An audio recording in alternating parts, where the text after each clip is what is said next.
Students, हमारी जो last class हुई थी उसमें हमने डिफरेंट टाइप के क्रोमोसोम्स का स्ट्रक्चर को डिस्कस किया था कि किस तरीके से सेंट्रोमियर की पोजीशन के बेसिस पर और नंबर ऑफ सेंट्रोमियर के बेसिस पर कितने तरीके के क्रोमोसोम्स होते हैं।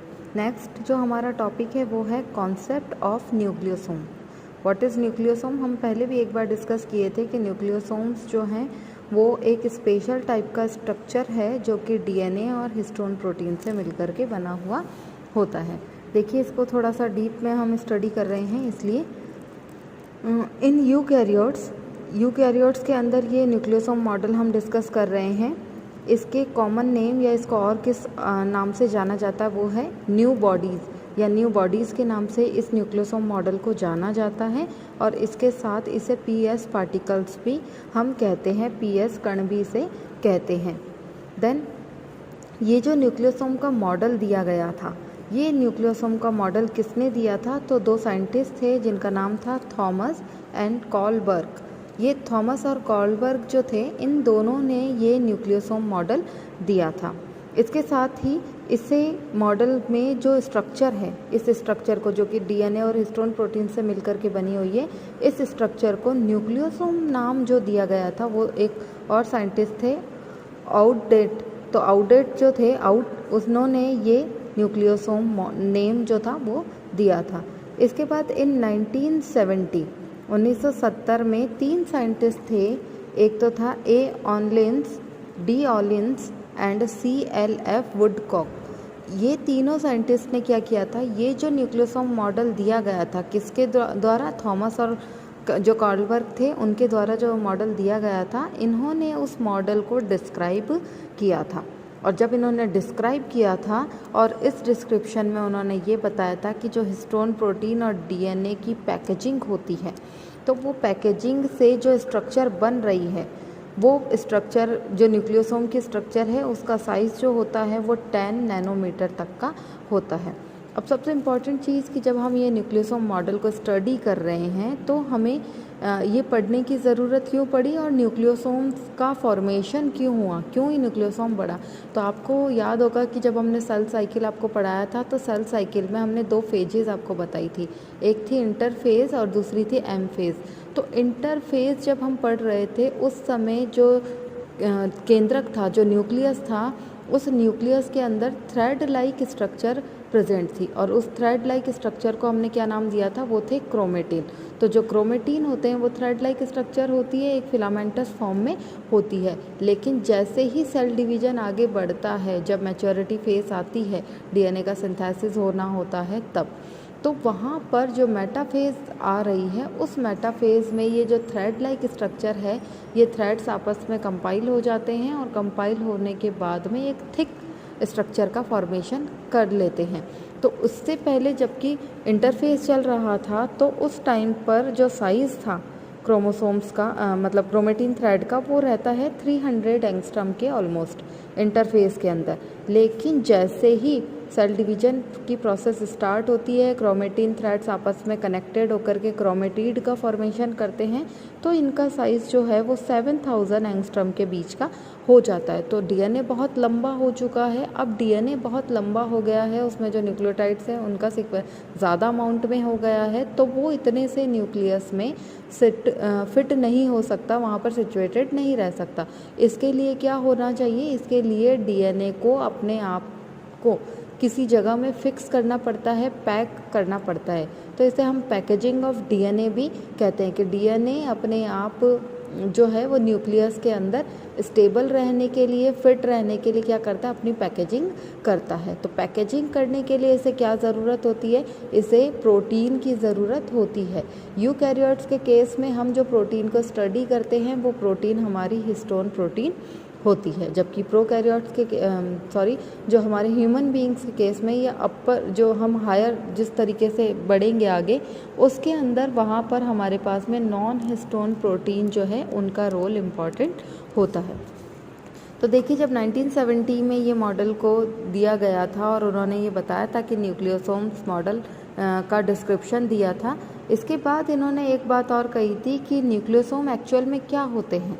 न्यूक्लियोसोम जो हैं वो एक रिपीटेटिव यूनिट ऑफ क्रोमेटिन होता है। अभी मैंने आपको बताया कि रिपीटेटिव यूनिट क्यों बन जाता है, क्योंकि उसका साइज़ जो कि इंटरफेज में था वो बहुत कम था, और जैसे ही वो मेटाफेज तक आता है सेल डिवीजन के थ्रू, सेल डिवीजन की प्रोसेस में, तो मेटाफेज तक आते आते उसका साइज़, उसका लेंथ, उसमें बेस पेयर्स का नंबर बहुत ज़्यादा हो जाता है, जिसके कारण उसका साइज़ कितना हो जाता है 7000 एंगस्ट्रॉम, जो कि उस न्यूक्लियस में स्टेबल रहने के लिए बहुत ज़्यादा होता है। इसलिए डीएनए को अपने पैकेजिंग करना पड़ता है। तो पैकेजिंग करने के लिए ये क्या कर लेता है, बार बार रिपीट कर लेता है, कॉइल्ड स्ट्रक्चर में कन्वर्ट हो जाता है। इसीलिए मैंने यहाँ पे लिखा है ये रिपीटेटिव यूनिट है किसकी, क्रोमेटिन की, और क्रोमेटिन क्या है, थ्रेड लाइक स्ट्रक्चर होता है।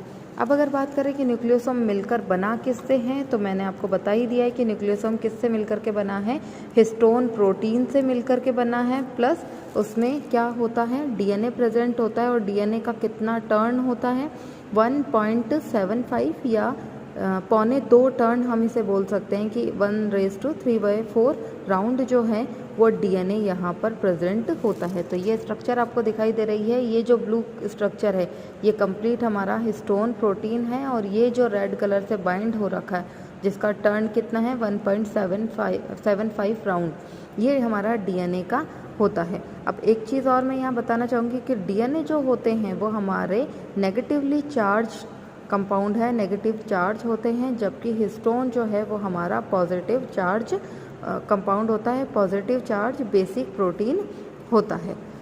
तो यहाँ पर अगर हम न्यूक्लियोसोम के स्ट्रक्चर को देख रहे हैं तो हिस्टोन प्रोटीन प्रेजेंट है, प्लस 1.75 राउंड या 1.25 टर्न डीएनए प्रेजेंट होता है, और यहाँ जो डीएनए प्रेजेंट होता है इस पर कॉइल स्ट्रक्चर में, वहाँ पर ये 200 बेस पेयर्स का सीक्वेंस यहाँ डीएनए का पाया जाता है। तो अगर हम देखें स्ट्रक्चर तो कुछ इस तरीके से, जैसे अगर हम बात करें कि किस तरीके की स्ट्रक्चर होती है, तो जो हम माला पहनते हैं, जो भी हम गले में पहनते हैं, उसमें जो बीड्स स्ट्रक्चर होती है, जो बीडेड फॉर्म होती है, वो बीडेड फॉर्म हमारे क्या हैं, वो न्यूक्लियोसोम है, और जो थ्रेड उसके अंदर होता है जिससे मोती पिरोए हुए होते हैं वो हमारा क्रोमेटिन होता है। तो क्रोमेटिन तो वो थ्रेड लाइक स्ट्रक्चर हो गया, और जो बीडेड स्ट्रक्चर थी उसे हमने क्या कहा, न्यूक्लियोसोम। एक बार ये क्वेश्चन पूछा गया है कि व्हाट इज लिंकर डीएनए, तो दो न्यूक्लियोसोम्स के बीच का कनेक्टिव डीएनए जो दो न्यूक्लियोसोम्स को आपस में जोड़े रखता है उसे हम क्या कहते हैं, लिंकर डीएनए कहते हैं। अब यहाँ जो हिस्टोन प्रोटीन यूज़ हो रही है ये कितने तरीके की होती है, तो देखिए जो हिस्टोन प्रोटीन यहाँ यूज़ होती है वो इन द फॉर्म ऑफ ऑक्टामियर, ठीक है, ऑक्टोमियर की फॉर्म में होती है, अष्टक की फॉर्म में होती है। तो अष्टक क्या होते हैं, ऑक्टामियर्स क्या होते हैं, देखिए यहाँ जो हिस्टोन प्रोटीन प्रेजेंट होता है वो होता है H2A, ये नाम याद रखना पड़ेगा आपको, H2A टाइप का, देन H2B टाइप का, देन H3 टाइप का और H4 टाइप का। तो 4 यूनिट्स हिस्टोन प्रोटीन की 2 बार कंपाइल होती है तो 8 या ऑक्टामियर स्ट्रक्चर बन जाती है। तो इस ऑक्टामियर स्ट्रक्चर के फॉर्मेशन से ही न्यूक्लियोसोम का फॉर्मेशन होता है। अब हिस्टोन प्रोटीन बनता किससे, तो प्रोटीन सारे ही किससे बनते हैं, अमीनो एसिड से बनते हैं, और यहाँ पर जो अमीनो एसिड्स यूज़ होते हैं वो है लाइसिन टाइप का अमीनो एसिड और आर्जिनाइन टाइप का अमीनो एसिड। बाहर की तरफ आपको ये स्ट्रक्चर दिखाई दे रही है। तो हिस्टोन प्रोटीन वैसे टोटल 5 टाइप की होती है, वो है H1 टाइप का है, लेकिन क्योंकि ये डीएनए हिस्टोन प्रोटीन जो डीएनए है वो यहाँ तक नहीं बंधा हुआ है, ये क्या काम करता है, ये हिस्टोन प्रोटीन ये इसको स्टेबल रखने की कोशिश करता है डीएनए के साथ में। तो ये आउटसाइड प्रेजेंट है, इसीलिए ये ऑक्टामियर में इन्वॉल्व नहीं होता। तो बेसिकली 4 टाइप की हिस्टोन प्रोटीन ही यहाँ यूज़ हो रही है जिससे ऑक्टामियर का फॉर्मेशन हो रहा है। तो ये स्ट्रक्चर जिसमें देखिए ये न्यूक्लियोसोम प्रेजेंट है, जो कि मैंने आपको बता दिया है कि क्रोमेटिन थ्रेड्स होते हैं और जिन पे बीडेड माला जैसी संरचना होती है, मोती जैसी, उसे हम क्या कहते हैं, न्यूक्लियोसोम। इस तरीके के न्यूक्लियोसोम 6 न्यूक्लियोसोम्स आपस में बाइंड हो करके एक सिलेंड्रिकल स्ट्रक्चर बनाते हैं, और ये सिलेंड्रिकल स्ट्रक्चर जो है वो क्या कहलाती है, वो सोलेनॉइड कहलाती है। कितने न्यूक्लियोसोम, 6 न्यूक्लियोसोम। तो 6 न्यूक्लियोसोम जो है वो आपस में बाइंड होकर के क्या बनाते हैं, सोलेनॉइड स्ट्रक्चर का फॉर्मेशन करते हैं। इन सोलेनॉइड स्ट्रक्चर के फॉर्मेशन में जो क्रोमेटिन थ्रेड लाइक स्ट्रक्चर है वो आपस में बाइंड होकर के किसका फॉर्मेशन करते हैं, क्रोमेटिड्स का। देन यही क्रोमेटिड्स आगे चल करके किसका फॉर्मेशन करते हैं, क्रोमोसोम्स का फॉर्मेशन करते हैं। जैसे आपको इस डायग्राम से ज़्यादा समझ में आएगा कि ये हमारा क्रोमोसोम स्ट्रक्चर है, ये हमारा सेंट्रोमियर की पोजीशन है, गुणसूत्र बिंदु। इसमें हमने कल मल्टी स्ट्रैंड थ्योरी पढ़ा था, जिसमें बहुत सारे न्यूक्लियो प्रोटीन फाइबर्स जो थे वो मिल करके क्रोमेटिड्स का फॉर्मेशन कर रहे थे। तो अगर हम इसे अनबाइंड करें, इसे खोलने की कोशिश करें, तो ये खुलने के बाद में आपको इस तरीके की स्ट्रक्चर दिखाई देगी। तो जब तक अनबाइंडिंग नहीं हुआ है तब तक ये डबल स्ट्रैंडेड फॉर्म में हमारा क्रोमेटिड्स है। ये कंप्लीट स्ट्रक्चर किसकी है, क्रोमोसोम की। देन यही क्रोमेटिड्स जो है इसकी अनबाइंडिंग और होगी, तो यहाँ पर 6 न्यूक्लियोसोम्स का स्ट्रक्चर सिलेंड्रिकल फॉर्म में, वो क्या कहलाता है, सोलेनॉइड।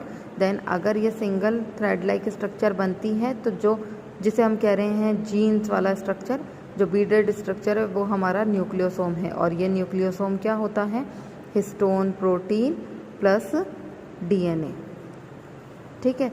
और उसके बाद में ये जो थ्रेड लाइक स्ट्रक्चर है, इसे हम क्या कहते हैं, क्रोमेटिन कहते हैं। तो ये जो कंप्लीट स्ट्रक्चर थी, ये किसकी स्ट्रक्चर थी, ये न्यूक्लियोसोम मॉडल था।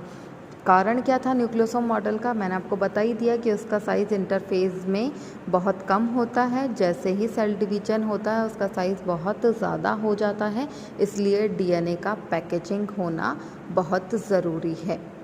आज की क्लास के लिए इतना ही। अब जब पैकेजिंग हो गई है, अब मैं एक और चीज़ बता देती हूँ कि जो पैकेजिंग हो गई है, तो पैकेजिंग होने के बाद में डीएनए और हिस्टोन प्रोटीन तो कंपाइल हो गए हैं, बंध गए हैं। यहाँ एक चीज़ और आप ऐड कीजिएगा, जैसे ये डीएनए नेगेटिवली चार्ज है, histone protein positive charge basic protein है, तो ये दोनों बाइंड हो जाते हैं। लेकिन इनके बाइंडिंग में 2 आयंस बहुत इम्पॉर्टेंट होते हैं जो कि बॉन्ड बनाते हैं इनके बीच में, और वो आयन से कैल्शियम और मैग्नीशियम आयन। ये दोनों क्या करते हैं, डीएनए की हिस्टोन प्रोटीन से बाइंडिंग करने में हेल्प करते हैं। तो कैल्शियम आयंस और मैग्नीशियम आयंस के कारण ही ये डीएनए जो है ये हिस्टोन प्रोटीन पर पूरी तरीके से लिपटा हुआ रहता है।